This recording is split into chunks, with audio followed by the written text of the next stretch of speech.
My name is Rosie Greer. I've lived an extraordinary life. I've been an actor, a writer, singer, minister, and for 11 seasons, a defensive tackle for the New York Giants and the Los Angeles Rams.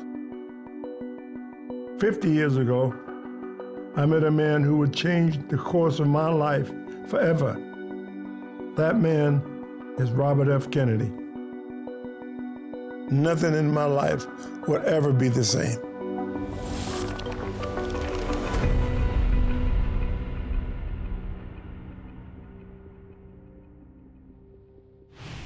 Rosie, how you doing? Welcome to Robert F. Kennedy Community Schools. I know you probably know it as the Ambassador Hotel, because so much happened here 50 years ago, and you had a special relationship with Robert F. Kennedy, but what did he mean to you? What was Bobby Kennedy like? He's a great man. There's no one like him in the world. I am announcing today my candidacy for the presidency of the United States. In 1968, Bobby Kennedy was running for president, and it was a restoration campaign, a restoration of the Kennedy presidency that had been lost to an assassination. Bobby Kennedy was the person who could unite the Democrats and win the presidential election. He felt very committed to dealing with the serious questions of poverty and poor education, and particularly the war in Vietnam. He had to get into the struggle, and he did. I first met Bobby Kennedy in 1968. I was still with the Los Angeles Rams. My agent called me. He said, Ethel Kennedy called, and she wants you to come to an event that they're having in Washington. So we get on the plane, and we went over to the Kennedy's house. Standing in the door was Ethel Kennedy and Bobby Kennedy. As I came inside, Bobby punched me in the stomach, man, and I took off after him. Bob Kennedy loved football and loved Rosie Greer. Bob was a football player at Harvard, and that connection was natural.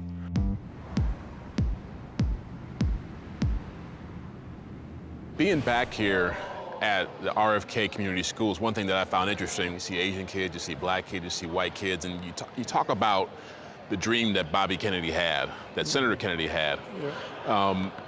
How significant is it that you're seeing so much diversity in a place that is honoring his legacy?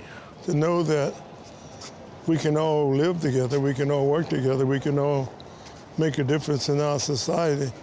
Your child and my child should be able to get along. Whether it was a student community or a black community or a Latino community, he would relate to the people he's talking to. The rallies were very boisterous. He loved crowds. People were grabbing at him, lost shoes, got scratched. He was their hope. In Bobby Kennedy's 1968 presidential campaign, Rosie Greer appointed himself to be a protector of Bobby Kennedy. Once we were in the car, in the convertible, and when we moved, we put your arms around him. So I had my arms around Bobby. Bobby said to me, he said, Rosie, you hold me too tight. I said, if I don't hold you, you're gonna fall. He said, you hold me too tight. So I let him go and he fell. Rosie Greer was there at Bobby Kennedy's side every day of the California campaign. He was not doing this for money. You can't pay him to be a bodyguard. Rosie Greer is doing this for love. It was just fun to travel around with him. We were going to make a difference in our world.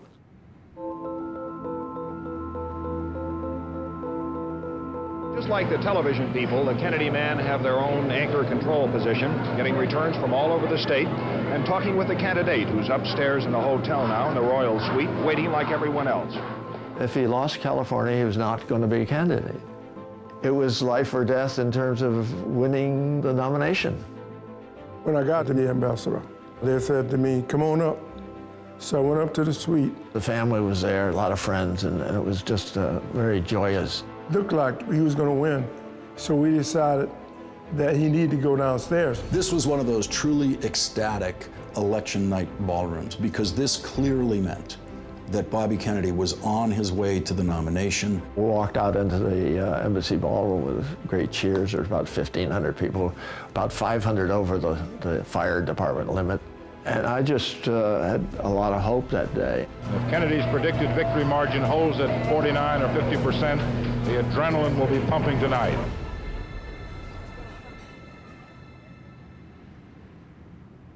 So now we're back in the library of the current school, but this was the ballroom where Senator Kennedy was giving his victory speech after winning the California primary. How was the country responding to him? We were excited about the fact that Bobby was going to win. Thank you very much.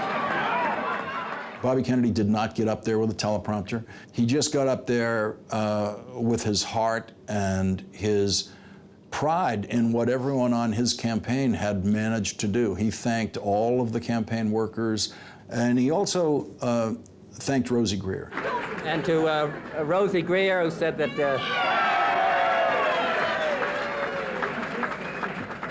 he'd take care of anybody who didn't vote for me. All of us watching that campaign on television saw what Rosie Greer did for Bobby Kennedy, saw what Rosie Greer meant to Bobby Kennedy and what Bobby Kennedy meant to Rosie Greer. My thanks to all of you, and now it's on to Chicago, and let's win there. Thank you very much. So after he finished thanking the people, he was coming back to me. There was some commotion. Senator, this way. Oh, this way. And no, Rosie, no. There was a last-minute change because there were some reporters that they wanted him to be able to say a few words to on his way out, and so they chose to go off on the side that would lead them toward the kitchen. Bobby jumped off the back of the stage with Paul Schrake.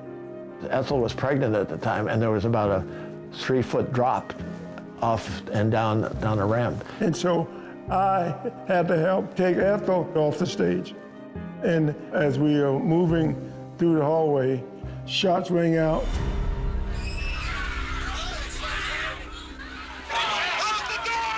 I got hit.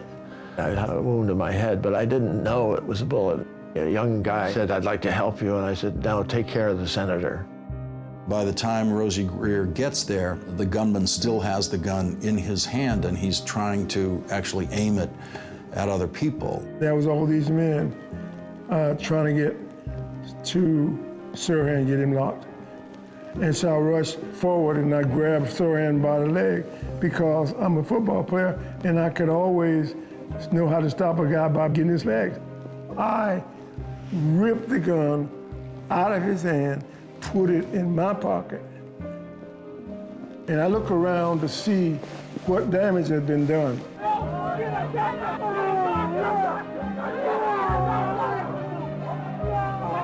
Next thing you know, the police come.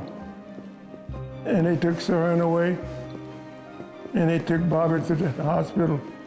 And I go to the hospital, and I go up in Ethel's room, and she is lying on the bed besides Bobby. And she turned over and she looks at me, and she looks at me, and I said, "Oh."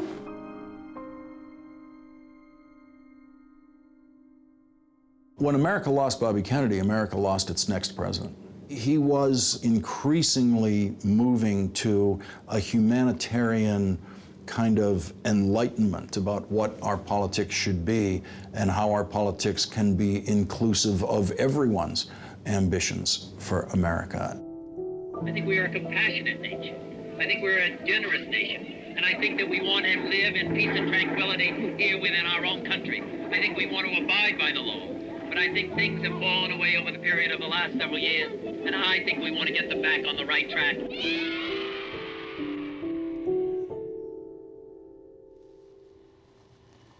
There was going to be a great change. People don't treat each other like they should be treated.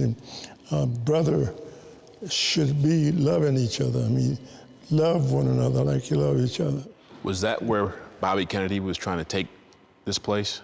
To a place where people could love each other and be More connected? We were there. We were there. If we don't love each other now, when? When?